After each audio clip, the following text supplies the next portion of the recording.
ಮೊನ್ನೆ ಬಿಜಾಪುರ್ನಲ್ಲಿ ಅವನಿಗೆ ಯಾರೋ ದುಡ್ಡು ತಗೊಂಡೋಗಿದ್ದ, ಅವ್ನ ಟೈಮಿಗೆ ಬಂದಿಲ್ಲ ಅಂತ ಹೇಳಿ ಅವನಿಗೆ ಇದ್ದ ಮುಗ್ಗ ಕಟ್ಟಾಗಿ ಹೊಡೆದಿರ್ತಕ್ಕಂಥ ನೋಡ್ತಕ್ಕಂಥದ್ದು.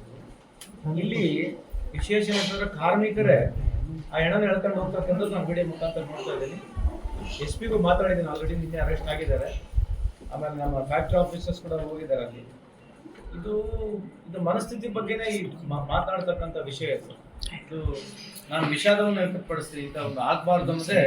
ಆಮೇಲೆ ಎಲ್ಲ ಫ್ಯಾಕ್ಟ್ರಿ ಮಾಲೀಕರಿಗೆ ಯಾರೇ ಆಗಿರಲಿ ಮನುಷ್ಯತ್ವನೇ ಇಂಪಾರ್ಟೆಂಟ್ ಹೊರತು ಈ ಥರದ ಇನ್ಸಿಡೆಂಟ್ಗಳು ಆದಾಗ ಸ್ವಲ್ಪ ಎಲ್ಲನ ಮಾನವೀಯತೆ ಮೌಲ್ಯಗಳು ಯಾರೊಬ್ರು ಈ ಥರ ಸಂದರ್ಭದಲ್ಲಿ ಈ ಥರ ಆಗಿದ್ರೆ ಅದನ್ನ ಕನಿಷ್ಠ ಒಬ್ಬ ಮನುಷ್ಯನಿಗೆ ಒಬ್ಬ ಹೆಣಕ್ಕೇನು ಗೌರವ ಕೊಡಬೇಕು ಅಂಥದ್ದು ಕೂಡ ಇವ್ರು ಕೊಡಲ್ಲ ಅಂತಂದ್ರೆ ಇದಕ್ಕಿಂತ ಜಾಸ್ತಿ ನಿಮ್ದೇನು ಮಾತನಾಡ್ಬೇಕಂದ್ರೆ ಯಾವ ಸಮಾಜ ನಾವು ಸೃಷ್ಟಿ ಮಾಡಿದ್ವಿ ಅಂತೇಳಿ ನಾವೇ ಆತ್ಮಾವಲೋಕನ ಮಾಡ್ಕೋಬೇಕು. ಆ ಸಿಚುವೇಶನ್ ಅಲ್ಲ ಮದಿಗೆ ಅಂತ ಹೇಳಿಕ್ಕೆ ಇಚ್ಛೆಪಡಿಸ್ತೀನಿ.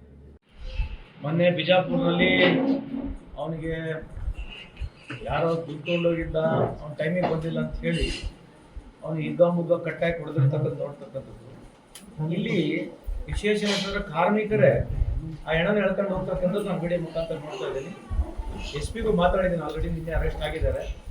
ಆಮೇಲೆ ನಮ್ಮ ಫ್ಯಾಕ್ಟ್ರಿ ಆಫೀಸರ್ಸ್ ಕೂಡ ಹೋಗಿದ್ದಾರೆ ಅಲ್ಲಿ. ಇದು ಮನಸ್ಥಿತಿ ಬಗ್ಗೆನೇ ಈ ಮಾತನಾಡ್ತಕ್ಕಂಥ ವಿಷಯ ಇದು ನಾನು ವಿಷಾದವನ್ನು ವ್ಯಕ್ತಪಡಿಸ್ತೀನಿ. ಇಂಥ ಒಂದು ಆಗಬಾರ್ದು ಅನ್ನೋದೇ.